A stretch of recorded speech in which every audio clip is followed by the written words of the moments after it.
Alright, let me explain a few things. A few months ago, I got bored with Bedwars. Here's a perfect reenactment.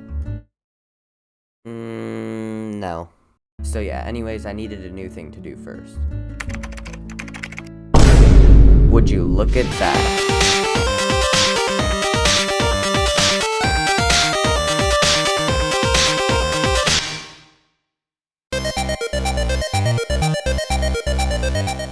Day 1 was pretty short. I was pretty good at this point in creating 2D movement, but sometimes I would have to look up tutorials for help.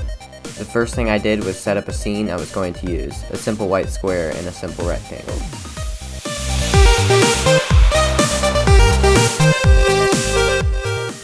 I then threw together a simple level and it was time for movement. I don't have much of the code of me making the movement recorded, but basically I use a keybind to add force to my player. For jumping, I just add a quick force that shoots you into the sky. After this, I added a dash mechanic that allows you to go in all directions if you click the keybind.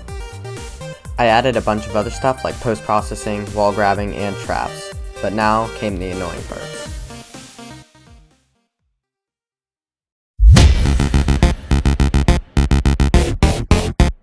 One really tough thing I had to figure out was doors and camera movement. The goal is to make the camera move after entering a new sub-level.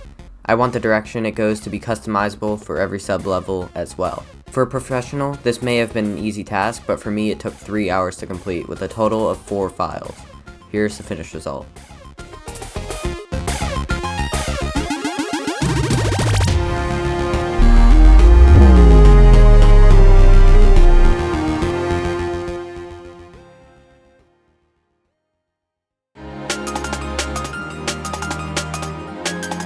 It was time to make checkpoints in lava. Checkpoints took a pretty short amount of time to make, and now I had a tileable system. All you have to do is enter the level and the coordinates you want, and it will work pretty well.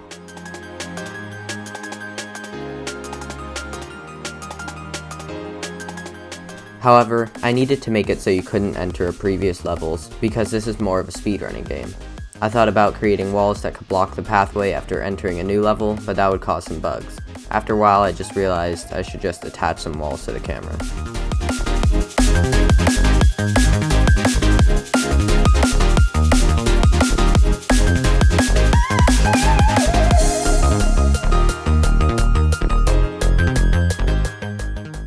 This actually worked surprisingly well, so I had that problem figured out. Now it's time for traps.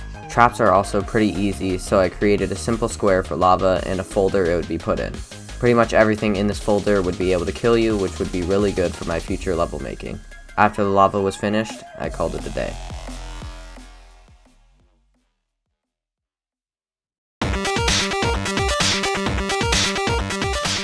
This was the final day. I wanted to make the game have pixel art, but I soon scrapped that idea, realizing that I suck at making pixel art. So I decided that in a later devlog I would do the designing, which would be much more minimalistic and visually pleasing. Keep in mind, the game will focus more on gameplay rather than visuals. After scrapping that idea, I added a few final touches, and here is the final result.